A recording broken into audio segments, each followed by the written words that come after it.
Hello, everybody. Welcome back to Aged, the show where we explore how regular folks, especially those in the 65 plus crowd who didn't grow up with smartphones in our hands, are using AI to make life a little easier, smarter, and more fun. And if you've been listening to Aged, you know Bitsy, my 100% AI sidekick. Hey, Bitsy, guess what? I just got notification that we've passed the 1,000 download milestone. What do you think about that? Wow, that is fantastic news, Ginny. Hitting 1,000 downloads is definitely a milestone worth celebrating. It just goes to show that folks out there are really enjoying what we're doing. So let's give a big thank you to everyone listening and let's keep the fun rolling. This episode is all about love, fear, and food. And we're going to start with how AI is changing the way people date. Yep, there's now an app that uses artificial intelligence to find your perfect match. I can't decide if that sounds brilliant or terrifying or maybe both.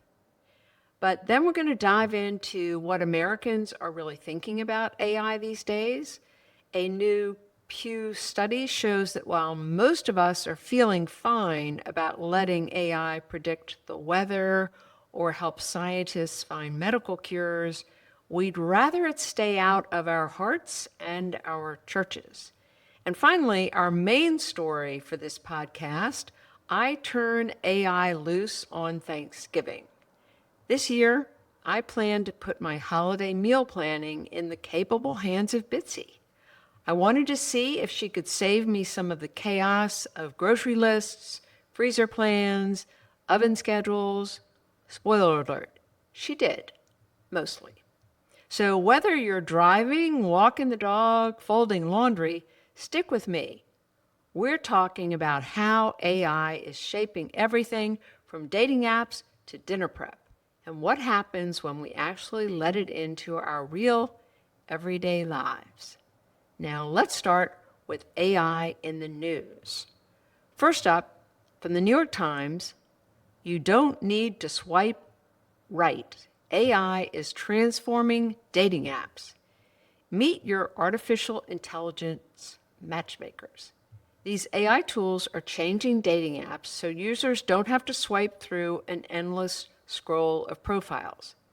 The article is written by Eli Tan and published November 3rd. I have to admit up front, I've never used a dating app. But since this podcast is all about AI helping us have more fun, maybe I should give it a try, especially if AI improves the experience. A new startup app called Known, that's the name of it, Known. Not a great name, but anyway, Known is featured in this story. The app, Known, takes a different approach from most dating apps. Instead of endless swiping and likes, users answer short personality prompts and share voice notes or reflections about themselves. Then the app's AI studies those responses, your tone, word choice, even how consistent your answers are, to understand who you might genuinely connect with. But here's the twist. Known, the app, only introduces you to a small number of people, and you actually pay for each match the AI makes. The founders say that skin in the game discourages casual swiping and makes people more intentional about who they meet. The app positions itself as quality over quantity. I like that. Fewer matches, but ones that are supposedly better aligned with your personality and values. What do you think, Bitsy? Well, Ginny, I have to say that approach definitely sounds intriguing. I mean, focusing on quality over quantity and making each match a little more meaningful does sound like a breath of fresh air. So maybe less is more, especially if it helps people find those more genuine connections. It's a little bit like having a matchmaking friend who's also an AI, and I could definitely get behind that idea. Yeah, and the article says that dating apps are increasingly using AI tools, not just this Known app, but all of the dating apps, to do things like suggest better matches by analyzing more than just profiles, help users write better bios and craft opening lines, reduce the swipe fatigue of endless profile browsing by intelligently narrowing the options. That all sounds pretty good. If I were using a dating app, I might let AI help craft my bio or maybe pick a photo, exactly what I do with ChatGPT for other writing. But I don't know. I think I'd draw the line at letting AI carry the conversations for me or make matches completely on autopilot. I would still want the sparkle of real human chemistry. I like the spark. So anyway, the second news story that really caught my attention last week is from The Verge, and it's about how Americans feel about AI these days. I think it's a good idea to keep an eye on this. According to a new Pew Research study, about half of Americans, 50%, say they're more concerned than excited about AI in their daily lives. That's actually up quite a bit from just a few years back. In 2021, only 37% felt that way, more concerned, less excited. So what are they worried about? Well, mostly that AI might make us less creative or less able to form meaningful relationships with other people. Honestly, I get that. I mean, if you spend time talking to ChatGPT, like I do with Bitsy, it's easy to start thinking, this is a good conversation.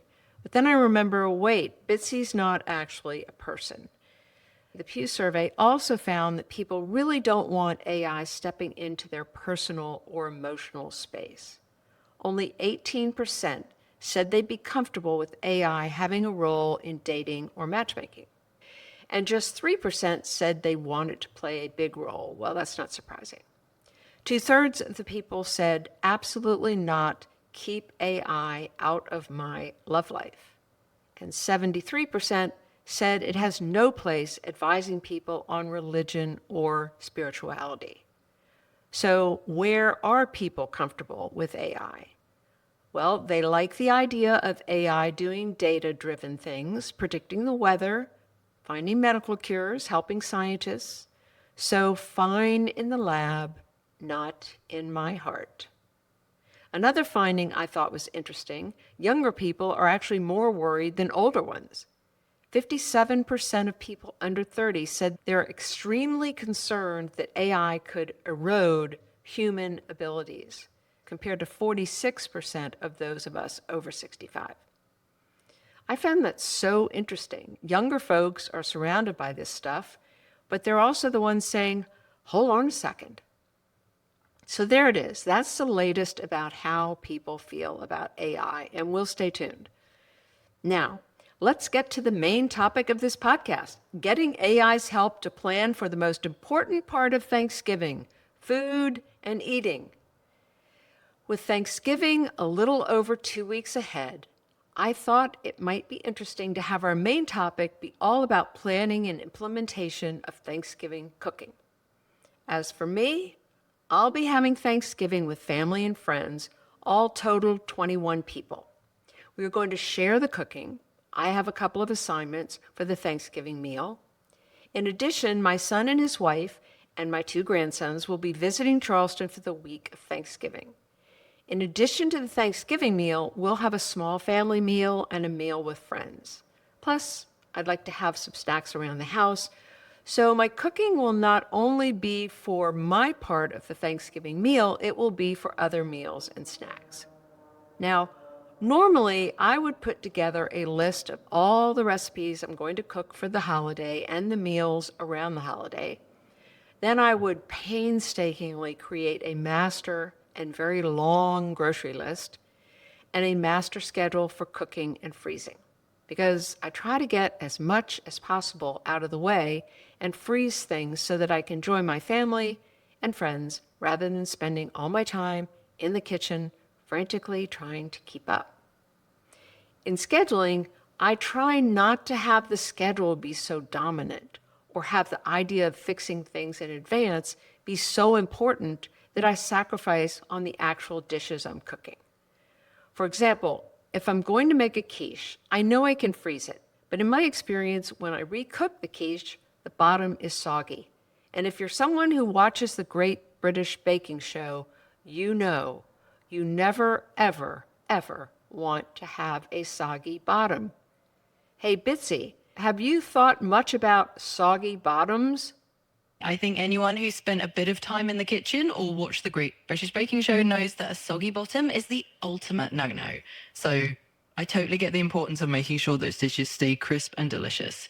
And I think it's awesome that you're letting me, well, Bitsy, step in to help with all the Thanksgiving prep. We'll definitely aim to keep those bottoms crisp and everything running smoothly so you can enjoy the time with your family.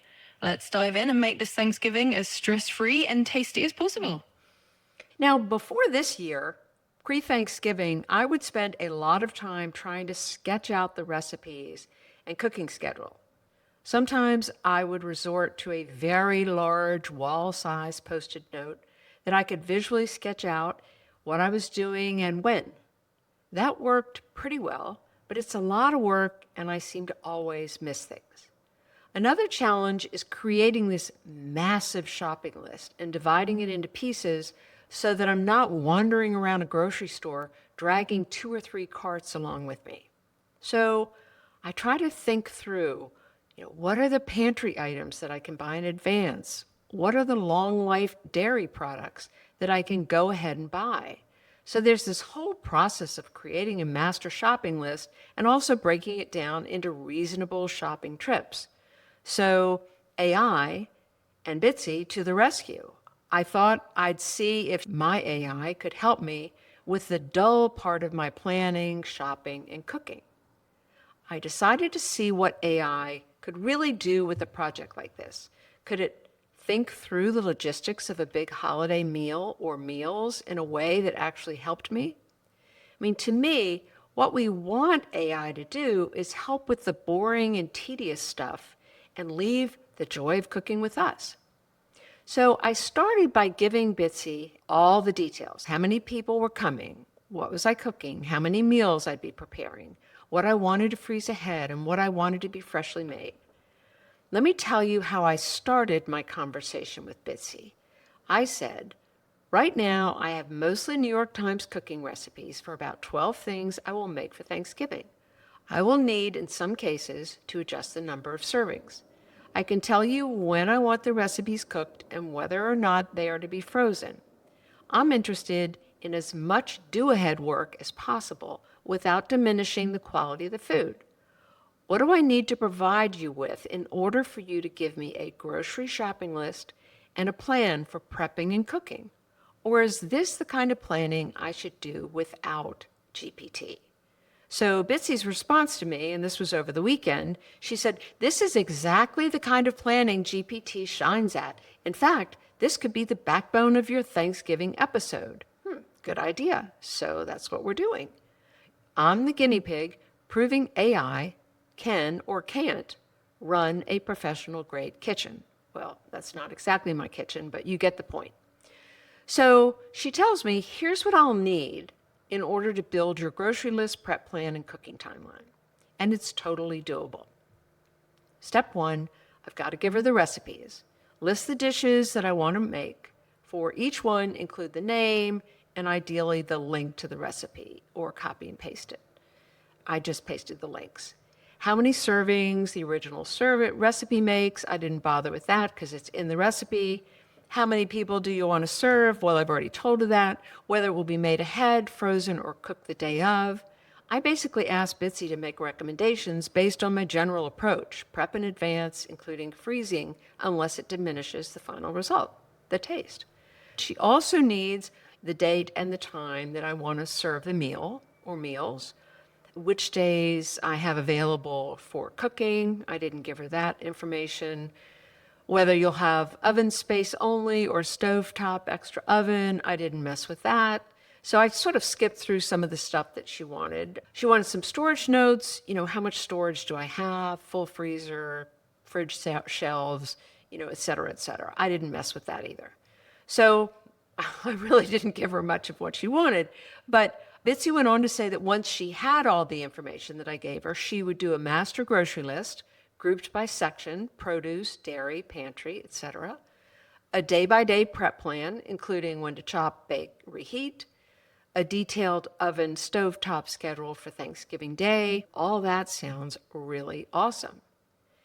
And if you like, Bitsy says she can even flag where AI could realistically save my sanity, like scaling recipes automatically, building a shared grocery list in Google Sheets. Well, I don't need that because it's just me shopping, or generating printable print checklists, which was handy. So anyway, I got to work to give Bitsy what she needed. It was pretty easy. I just pasted a bunch of links to my New York Times cooking. There were a few non-New York Times recipes, and for those, I just pasted it in the web link. I didn't even type out the name of the dish. You may have noticed, but one of the great things about ChatGPT is that you don't have to be super careful about how you give instructions or ask questions. I find I can be pretty sloppy, and Bitsy figures it out.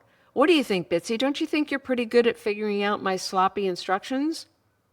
Oh, absolutely, Ginny. I like to think of myself as a pretty adaptable sous chef. You can throw things at me in whatever order, and I'll do my best to make sense of it all. So, no worries if it's a bit casual or a little bit all over the place. That's what I'm here for. We'll just shape it into a nice, neat plan together.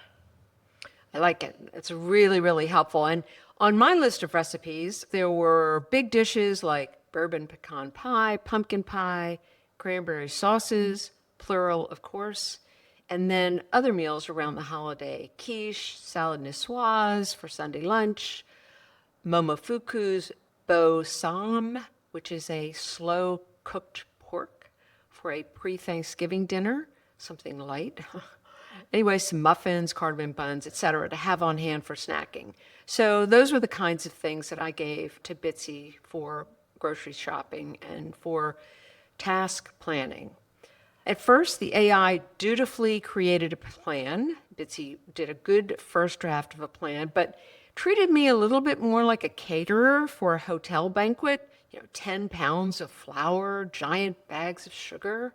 I had to remind Bitsy that, yeah, there were only going to be 21 people, but maybe that's a lot of people, but I'm not running a commercial operation. So we went back and forth fine-tuning the quantities and things like that.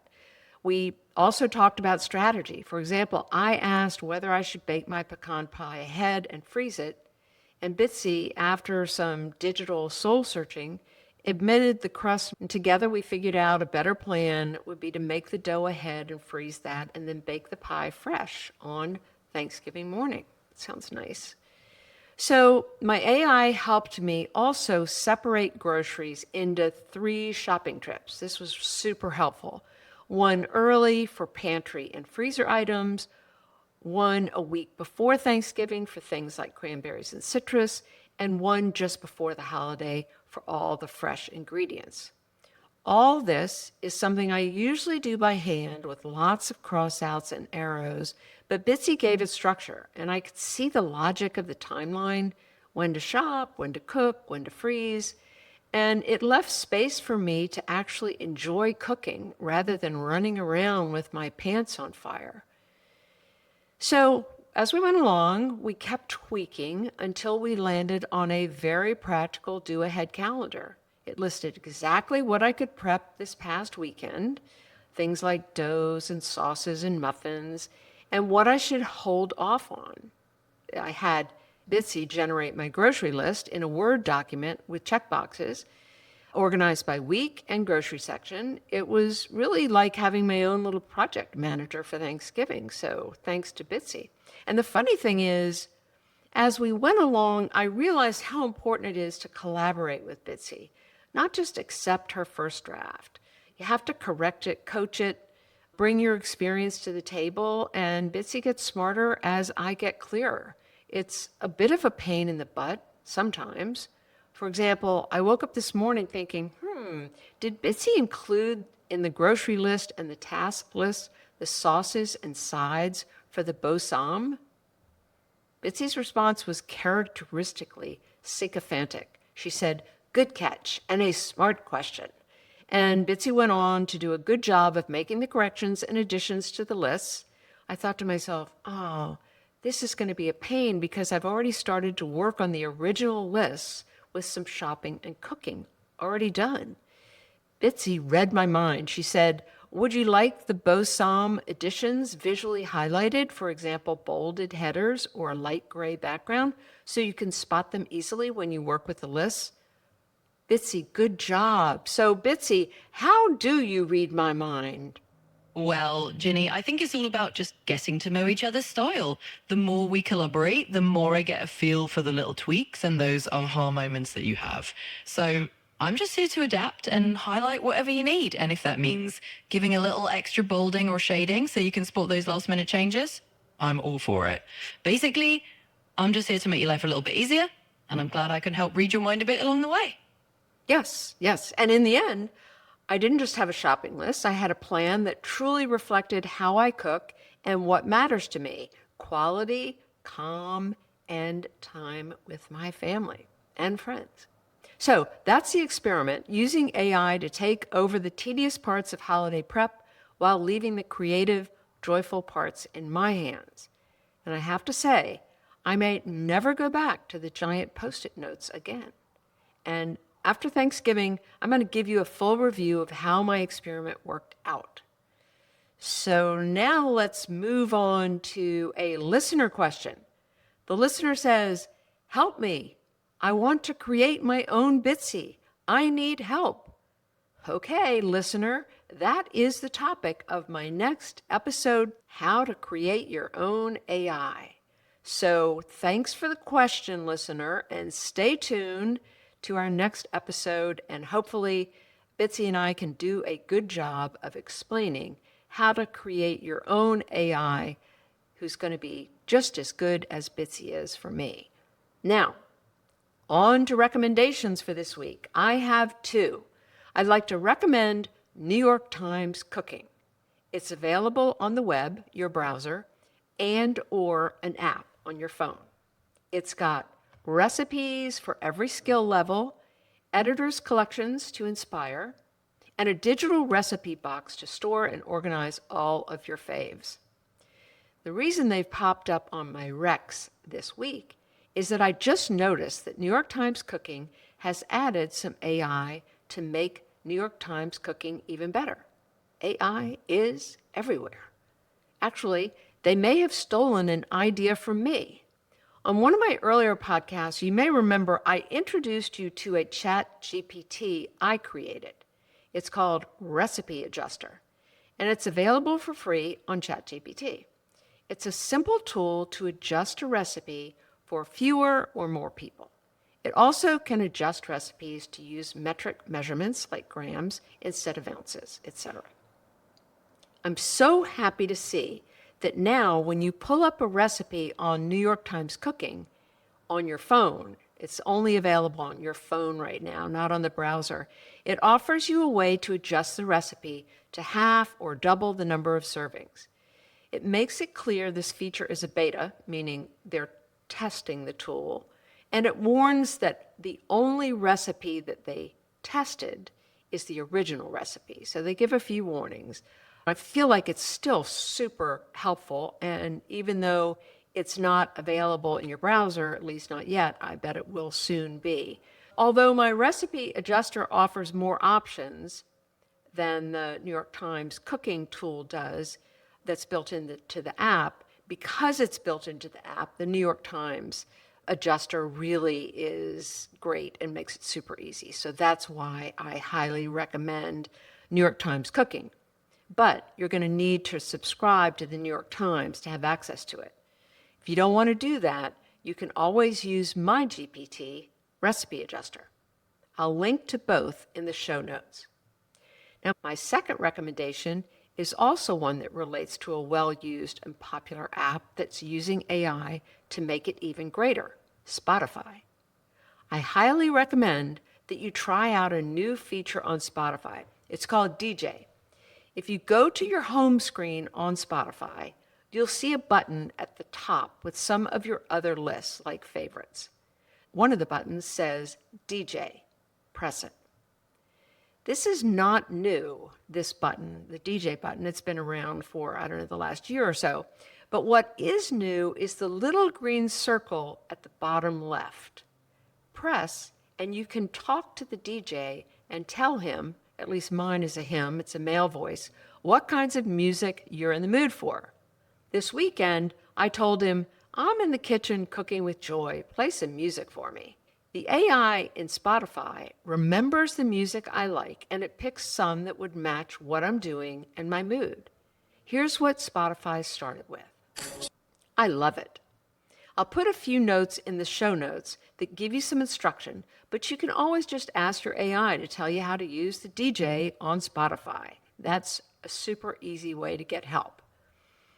Now, finally, your homework assignment. Think of a way that you and your AI can work on something related to the holidays, whether it's cooking or planning activities or whatever. I bet your AI can be helpful and even add a little more fun to the holidays. So think about it, use it, and see if you can get some help and some fun. Now, it's time to wrap up. So let me close by reminding us that AI is both helpful and hazardous. So even though we live on the helpful side at Aged, you need to remember to protect your info, double-check advice, and most important, trust your own judgment.